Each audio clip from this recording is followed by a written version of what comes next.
বিসমিল্লাহির রহমানির রহিম। আসসালামু আলাইকুম। ভুট্টা চাষি ভাই, আশা করি ভালো আছেন এবং সুস্থ আছেন। আমি আজকে কিছু ভুট্টা ক্ষেতে সামনে দাঁড়িয়ে আছি। তো ভুট্টা ক্ষেত নিয়ে আজকে কিছু কথা বলবো। অনেকেই বলেন যে এই বয়সে অনেকে ভুট্টা আবাদ করেছেন, আমি যদি বিশ্বাস করি না। আজকে আমি দেখছি যে এই ভুট্টাটা দেখা যাচ্ছে, এই ভুট্টাটার বয়স মোটামুটি প্রায় 15 দিনের মতো হবে, এবং ওই সামনের ভুট্টাটার বয়স মোটামুটি প্রায় 1 মাসের হয়নি এখনও, যদিও 25 থেকে 30 দিনের মতো, মানে ধরে নেন প্রায় 1 মাসের মতো। তো অনেকেই বলে থাকেন যে ভাই কোন সময় আমরা আগাছানাশক দেবো, কোন সময় দেবো না, সেটা একটা দেখার বিষয়। কারণ হচ্ছে অনেক সময় দেখা যায় আগাছা হয়ে যাওয়ার পরে কিংবা বড় হওয়ার পরে অনেকেই মনে করেন ভাই আমার ঘাস তো অনেক বেশি হয়ে গেছে, সেক্ষেত্রে আমার কি করার আছে, কি কোন জায়গাতে আমি দেবো, কোন জায়গাতে ব্যবহার করব না। এখন হচ্ছে উদাহরণস্বরূপ আমি আপনাকে বলি যে এখানে দেখেন, এটা কিন্তু মাত্র 6 থেকে 7 দিন বয়স। এই যে ভুট্টার ক্ষেতটা দেখছেন, এইটা কিন্তু 6 থেকে 7 দিন ভুট্টার বয়স চলছে, এবং ভুট্টার গাছগুলা মোটামুটি যথেষ্ট ছোট, এবং যে আগাছাগুলো দেখেন, এই ঘাসগুলো দেখা যাচ্ছে 1 থেকে 2 পাতা হয়েছে, সর্বোচ্চ 3 পাতা আছে।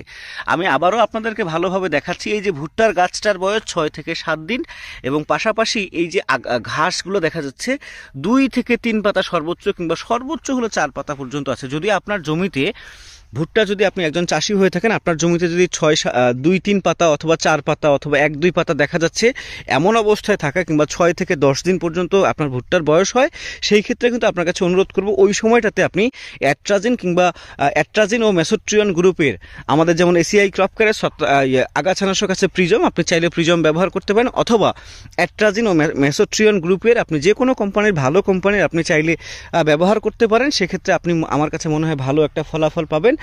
আর আমি আপনাকে বারবার বলছি যে আপনার ভুট্টার বয়স, আমি যদি গাছগুলো দেখিয়ে নেই, এই যে ভুট্টার গাছ দেখা যাচ্ছে, আগাছা কিন্তু অনেক জায়গায় আছে, অনেক জায়গাতে একেবারেই নাই বললেই চলে।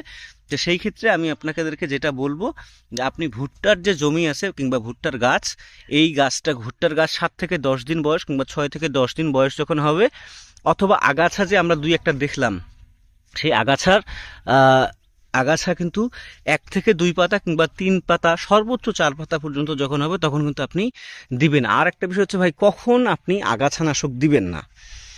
এখন বিষয়টা হচ্ছে ভাই, অনেকেই বলে যে আমার ঘাস অনেক বড় বড় হয়ে গেছে, হচ্ছে এই যে সেই জমিটা। এখন ভাই, এই যে একটা জমি দেখা যাচ্ছে, এখানে যে পরিমাণ আগাছা কিংবা ঘাস কিংবা হচ্ছে এই ভুট্টার পাশাপাশি যে শাকগুলো দেখা যায়, এই জমিটাতে যদি আপনি অ্যাট্রাজিন এবং মেসোট্রিয়ন গ্রুপের, যেটা ভুট্টার জন্য সর্বোচ্চ ভালো কাজ করে আগাছানাশক হিসেবে, এটার যত বড় কোম্পানিরই ওষুধ দেন না কেন, এই জমিতে কিন্তু আপনার ভুট্টার সেই কাজগুলা, আগাছানাশক হিসেবে কাজগুলা করবে না। কারণ এই যে দেখেন, এখানে কি পরিমাণ আগাছানা দেখা যাচ্ছে, আপনি হয়তো দেখতে পাচ্ছেন যে কত মোটা মোটা হয়ে গেছে এবং অনেক বড় বড় হয়ে গেছে। এগুলা কিন্তু ওই অ্যাট্রাজিন কিংবা মেসোট্রিয়ন গ্রুপের আগাছানাশক দিয়ে এগুলা কোনোভাবেই নিবারণ করা সম্ভব না।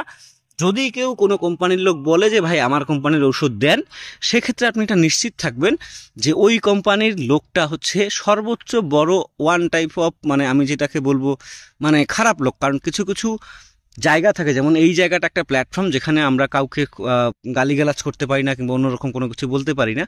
তো যদি কেউ আপনাকে বলে যে ভাই এর চাইতেও বড় বড় ঘাস হইলেও ঘাসগুলো নিধন করতে পারবে আমাদের ওষুধ, তাহলে বুঝবেন যে ওই লোকটা খুবই মানে বাজে ধরনের লোক, যে লোকটা আসলে চাচ্ছে যে আপনার ক্ষতি করতে। হ্যাঁ, একটা বিষয় হইতে পারে, ঘাস বড় হওয়ার পরে, এই যে যেমন ধরেন এই ঘাসটা হয়েছে, কিছুদিন পরে কিন্তু এই জমিতে যখন ঘাসগুলো আরও একটু বড় হবে কিংবা গাছগুলো যখন আর একটু বড় হবে, তখন কিন্তু এই জমি মোটামুটি আইল বেঁধে দেওয়া হবে কিংবা সারি সারি একটা সুন্দর করে বেঁধে দেওয়া হবে। তখনগুলো মাটিগুলা গাছের গোড়ায় গোড়ায় তুলে দেওয়া হবে। সেই ক্ষেত্রে সেই সময়টাতে যদি আপনি আবার নতুন করে, যেহেতু শেকড়গুলা কিংবা বীজগুলো উল্টে উল্টে যাবে, সেই ক্ষেত্রে তখন যদি আপনি একবার অ্যাট্রাজিন এবং মেসোট্রিয়ন সমৃদ্ধ আগাছানাশক, অথবা আমাদের যেমন প্রিজম আছে এসিআই ক্রপ করে, যদি বিঘা প্রতি 400 মিলি দিয়ে 4 ড্রাম পানিতে সুন্দরভাবে জমিটাকে ভিজিয়ে স্প্রে করেন, সেক্ষেত্রে হইতে পারে। এক কথায় আপনি স্প্রে করার জন্য সময় পাবেন হয় হচ্ছে ভুট্টা রোপণের যখন আপনার আগাছার পাতা 2 থেকে 4 পাতা সর্বোচ্চ, অথবা 2 থেকে 3 পাতা হবে, তখন আপনি আগাছানাশক দিবেন। অথবা আর একটা সময় দিতে পারেন, যে সময়টাতে আপনার মাটি উল্টানোর পরে কিংবা গাছের গোড়ায় সারি সারি করে দেওয়ার পরে মাটিটা যখন উল্টে যাবে, পাতাগুলো কিংবা এই ঘাসগুলো উল্টে উল্টে যাবে, ঠিক সেই সময়টাতে আপনি আগাছানাশক দিতে পারেন। আশা করছি যদি আপনি এইভাবে দেন, তাহলে আপনার জমিতে একটা সুস্থ সবল চারা গজাবে এবং আপনি ফলন ভালো পাবেন। তো এই পর্যন্ত ছিল আজকের ভিডিও। সবাই ভালো থাকবেন। আসসালামু আলাইকুম।